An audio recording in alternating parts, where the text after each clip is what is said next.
দিন শেষে তো আমার পুরো মাথায় হাত। তো শোনো তবে কি হয়েছিল, দোকানপাট বন্ধ করে যখন বাড়ি আসি মা বলেছিল যে আজকে নিরামিষ রান্না করতে। তো ভাবলাম কি করব, মুগ ডাল আর আলু ঝিঙে পোস্ত রান্না করব। তো প্রথমেই বলি আমি কিন্তু রান্না করতে একদমই পারি না।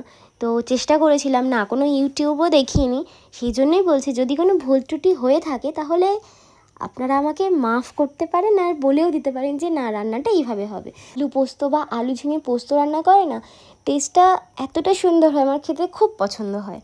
তো কাটাকুটির পরে এখানে ডালটা হয়ে এসেছিলো আমার, ডালটা নেড়ে চেড়ে দেখলাম যে সিদ্ধ হয়ে গেছে। ভালো করে ঘেঁটে দেওয়ার পরে নামানোর সময় 1 চামচ ঘি দিয়ে নামিয়ে নিয়েছিলাম। তারপরে আবার কড়াটাকে ধুয়ে আবার ফোড়ন দিয়ে এখানে আমি আলু ঝিঙেটাও রান্না করব বলে বসিয়ে দিয়েছিলাম। কিন্তু পরে না মার কাছে আমি খুব বকা খেয়েছিলাম যে এতটা আলু নিয়েছি আর সাথে ঝিঙেটা একটু বেশি নিতে হতো, কারণ ঝিঙে নাকি রান্না করলে কমে যায়। তো তারপরে এখানে এই ব্যাটারটাকে দিয়ে দিয়েছিলাম, ওতে আমি একটু জল অ্যাড করেছিলাম কারণ একটু বেশি পরিমাণে জল দিয়ে এটাকে ঢেকে দিয়েছি। তারপরে দেখলাম নেড়ে চেড়ে নিয়ে যে আলুগুলো সিদ্ধ হয়ে এসেছে, তো ভাবলাম তার মানে হয়তো হয়ে গেছে। লাঞ্চের প্লেটটা কিছুটা এরকম ছিল, তো একটু ঘুমিয়েও নিয়েছিলাম। উঠে দেখি পুরো সন্ধে হয়ে গেছে আর ফোন এসেছিলো মাসির।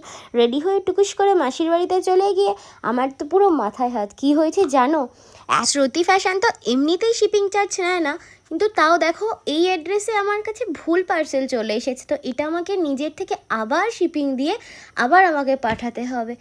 চলো प्रोसेसिंग स्टार्ट करती हूँ, मिलते हैं नेक्स्ट वीडियो में।